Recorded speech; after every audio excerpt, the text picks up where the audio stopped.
Welcome to Mr. Ashley's Viewmasters of the Universe. What we're going to be covering today is the Model C Viewmaster. This is the oldest Viewmaster that I have in my own personal collection, and these were being manufactured from 1946 to about 1955. Now the cool thing is that they are one of the most mass-produced of all of the older, what we would call the older generation of Viewmaster. And even though they went out of production in 1955, they still remained in circulation, I suppose you'd say, up until 1956. So there were so many produced that they were still being retailed at that time. Now, one of the coolest things about this Viewmaster, this is where the big innovation in Viewmaster happened.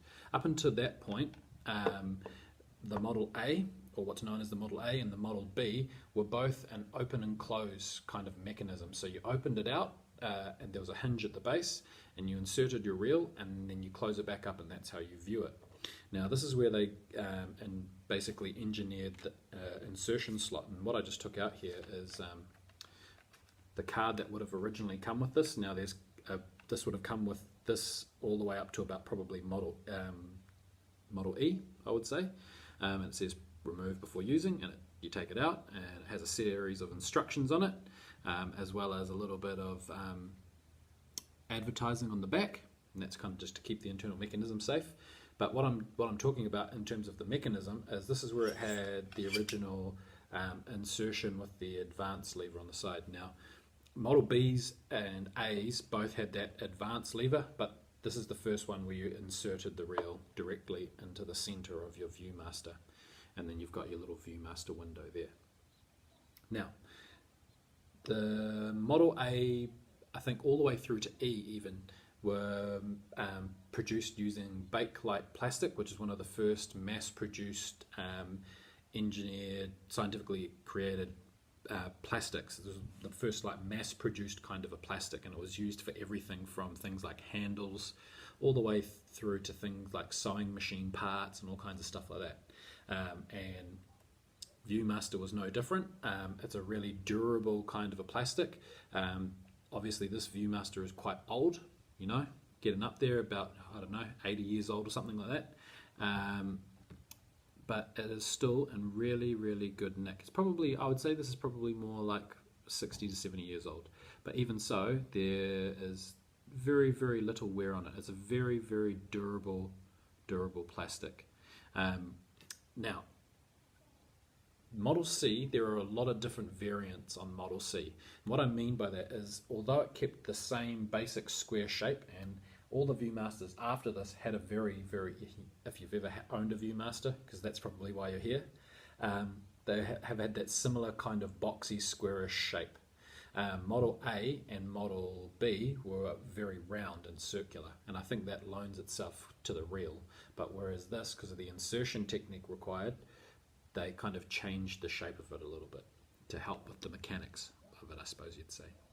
But like I was saying, there are many different variations. Now, the main variation is an aesthetic variation, and it came in lots of different kinds of colors.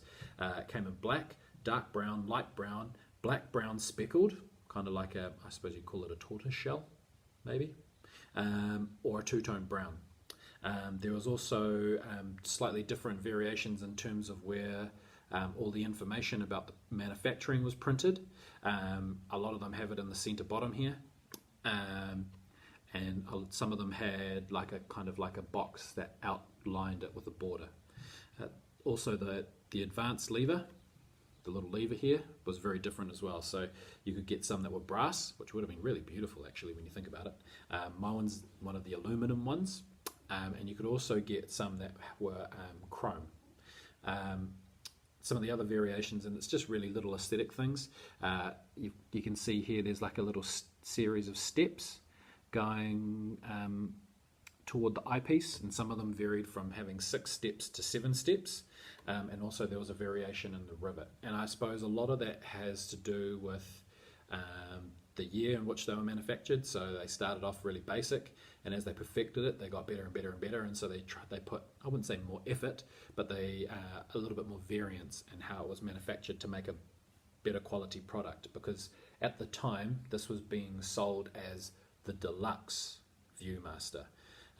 Because it had the internal mechanism and the lever, and you didn't have to open and shut it, and it was very beautiful for the time, and the engineering was really, really well done for the time. The other thing too is these were both being produced in the United States of America and Belgium, and this one here was produced in the United States. I can hold it there. I think it's over here somewhere. See if I can get it in the light. I might not be able to see it.